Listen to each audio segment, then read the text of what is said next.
जगतोऽस्य वेङ्कटपतेर्विष्णोः परां प्रेयसीं तद्वक्षस्थलनित्यवासरसिकां तत्क्षान्तिसंवर्धिनीं पद्मालङ्कृतपाणिपल्लवयुगां पद्मासनस्थां श्रियं वात्सल्यादिगुणोज्ज्वलां भगवतीं वन्दे जगन्मातरम्।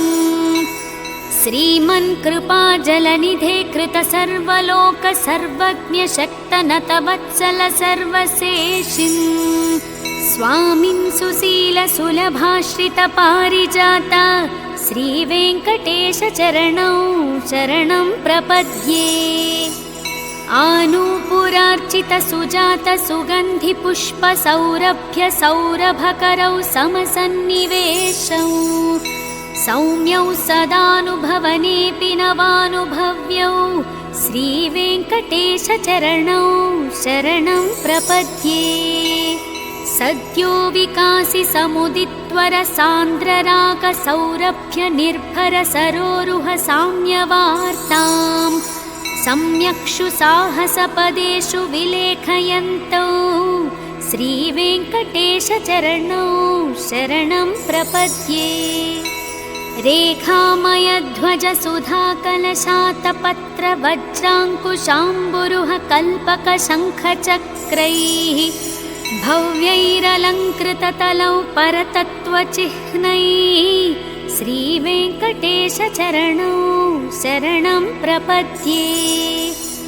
ताम्रोदरद्युतिपराजितपद्मरागौ बाह्यैर्महोभिरभिभूतमहेन्द्रनीलौ उद्यन्नखांशुभिरुदस्तशशाङ्कभासौ श्रीवेङ्कटेशचरणौ शरणं प्रपद्ये।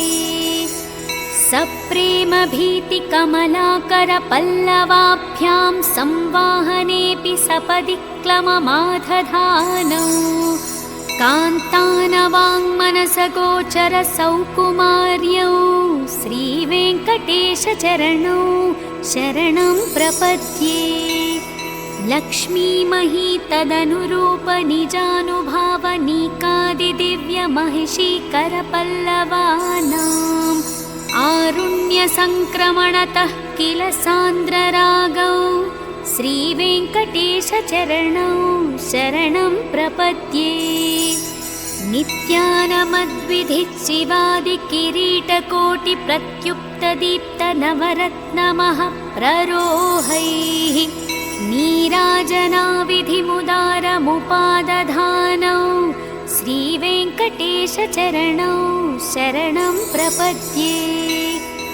विष्णुः पदे परम इत्युत्थितप्रशंसौ यः मध्व उत्स इति भोग्यतयाप्युपात्तौ भूयस्तथेति तव पाणितलप्रधिष्ठौ श्रीवेङ्कटेशचरणौ शरणं प्रपद्ये।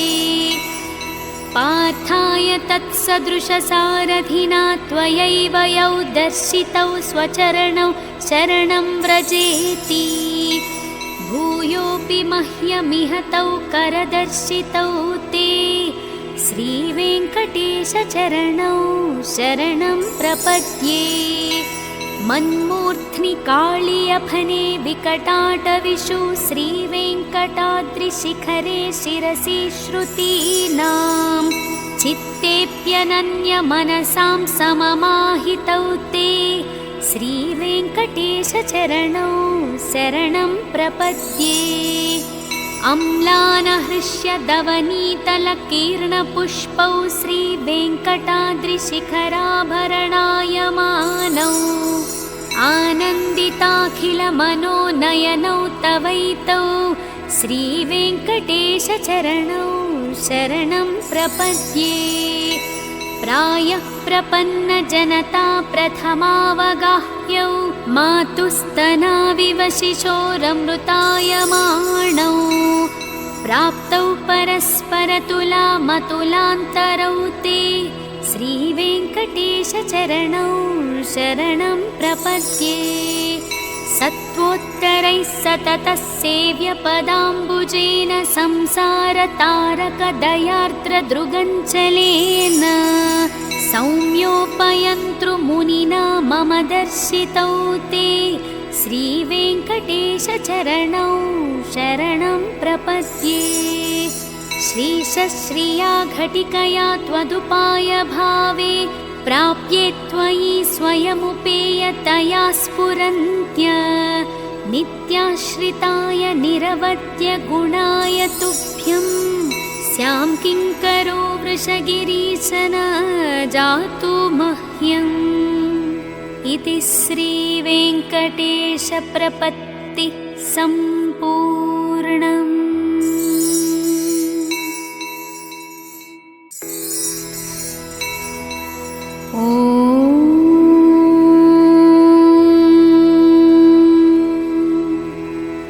ईशानां जगतोऽस्य वेङ्कटपतेर्विष्णोः परां प्रेयसीं तद्वक्षस्थलनित्यवासरसिकां तत्क्षान्तिसंवर्धिनीं पद्मालङ्कृतपाणिपल्लवयुगां पद्मासनस्थां श्रियं वात्सल्यादिगुणोज्ज्वलां भगवतीं वन्दे जगन्मातरम्।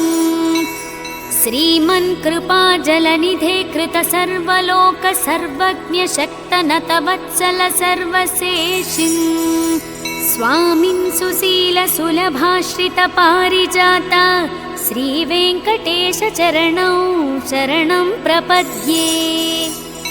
आनूपुरार्चितसुजातसुगन्धिपुष्पसौरभ्यसौरभकरौ समसन्निवेशौ सौम्यौ सदानुभवनेऽपि नवानुभव्यौ श्रीवेङ्कटेशचरणौ शरणं प्रपद्ये।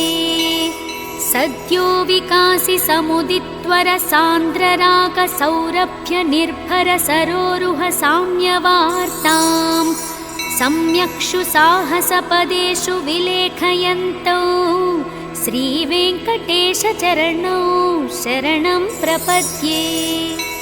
रेखामयध्वजसुधाकलशातपत्रवज्राङ्कुशाम्बुरुह कल्पकशङ्खचक्रैः भव्यैरलङ्कृततलौ परतत्त्वचिह्नैः श्रीवेङ्कटेशचरणौ शरणं प्रपद्ये। ताम्रोदरद्युतिपराजितपद्मरागौ बाह्यैर्महोभिरभिभूतमहेन्द्रनीलौ उद्यन्नखांशुभिरुदस्तशशाङ्कभासौ श्रीवेङ्कटेशचरणौ शरणं प्रपद्ये। सप्रेमभीतिकमलाकरपल्लवाभ्यां संवाहनेऽपि सपदि क्लममाधधानौ कान्तानवाङ्मनसगोचरसौकुमार्यौ श्रीवेङ्कटेशचरणौ शरणं प्रपद्ये। लक्ष्मीमही तदनुरूपनिजानुभावनीकादिदिव्यमहिषीकरपल्लवानाम् आरुण्यसङ्क्रमणतः किल सान्द्ररागौ श्रीवेङ्कटेशचरणौ शरणं प्रपद्ये। नित्यानमद्विधिच्चिवादिकिरीटकोटिप्रत्युक्तदीप्तनवरत्नमः प्ररोहैः नीराजनाविधिमुदारमुपादधानौ श्रीवेङ्कटेशचरणौ शरणं प्रपद्ये। विष्णुः पदे परम इत्युत्थितप्रशंसौ यः मध्व उत्स इति भोग्यतयाप्युपात्तौ भूयस्तथेति तव पाणितलप्रधिष्ठौ श्रीवेङ्कटेशचरणौ शरणं प्रपद्ये। पार्थाय तत्सदृशसारथिना त्वयैव यौ दर्शितौ स्वचरणौ शरणं व्रजेति भूयोऽपि मह्यमिह तौ करदर्शितौ ते श्रीवेङ्कटेशचरणौ शरणं प्रपद्ये।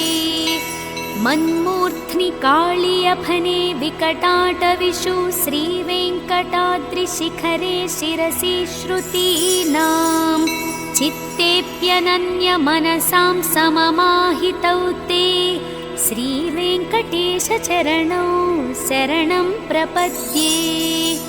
अम्लानहृष्यदवनीतलकीर्णपुष्पौ श्रीवेङ्कटाद्रिशिखराभरणायमानौ आनन्दिताखिलमनोनयनौ तवैतौ श्रीवेङ्कटेशचरणौ शरणं प्रपद्ये।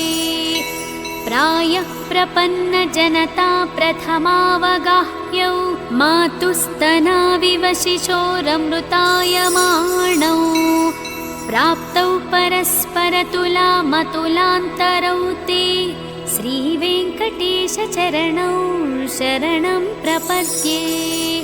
सत्त्वोत्तरैः सततः सेव्यपदाम्बुजेन संसारतारकदयार्द्रदृगञ्चलेन सौम्योपयन्तृमुनिना मम दर्शितौ ते श्रीवेङ्कटेशचरणौ शरणं प्रपद्ये।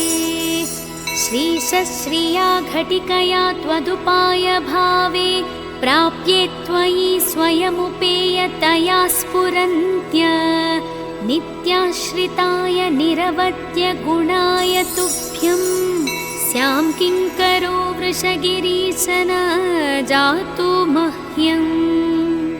इति श्रीवेङ्कटेशप्रपत्तिः सम्पूर्णम्।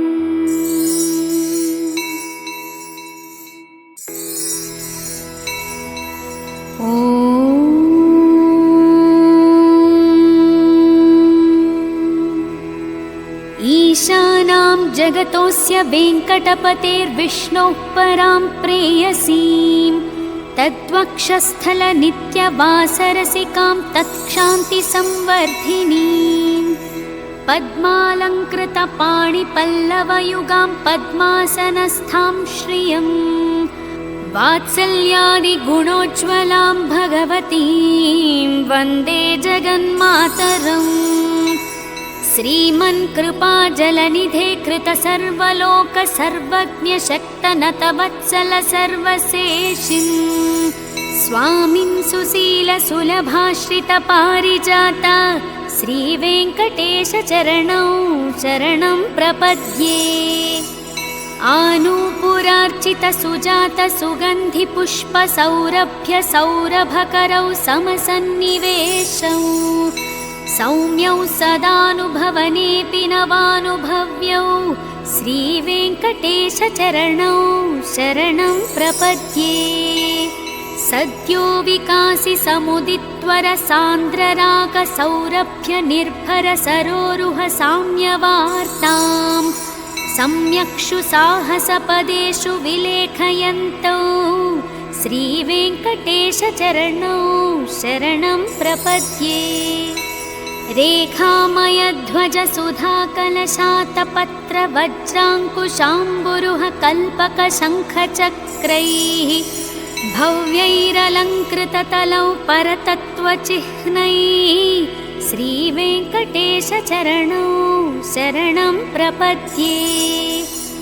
ताम्रोदरद्युतिपराजितपद्मरागौ बाह्यैर्महोभिरभिभूतमहेन्द्रनीलौ उद्यन्नखांशुभिरुदस्तशशाङ्कभासौ श्रीवेङ्कटेशचरणौ शरणं प्रपद्ये। सप्रेमभीतिकमलाकरपल्लवाभ्यां संवाहनेऽपि सपदि क्लममाधधानौ कान्तानवाङ्मनसगोचरसौकुमार्यौ श्रीवेङ्कटेशचरणौ शरणं प्रपद्ये। लक्ष्मीमही तदनुरूपनिजानुभावनीकादिदिव्यमहिषीकरपल्लवानाम् आरुण्यसङ्क्रमणतः किल सान्द्ररागौ श्रीवेङ्कटेशचरणौ शरणं प्रपद्ये। नित्यानमद्विधिचिवादिकिरीटकोटिप्रत्युक्तदीप्तनवरत्नमः प्ररोहैः नीराज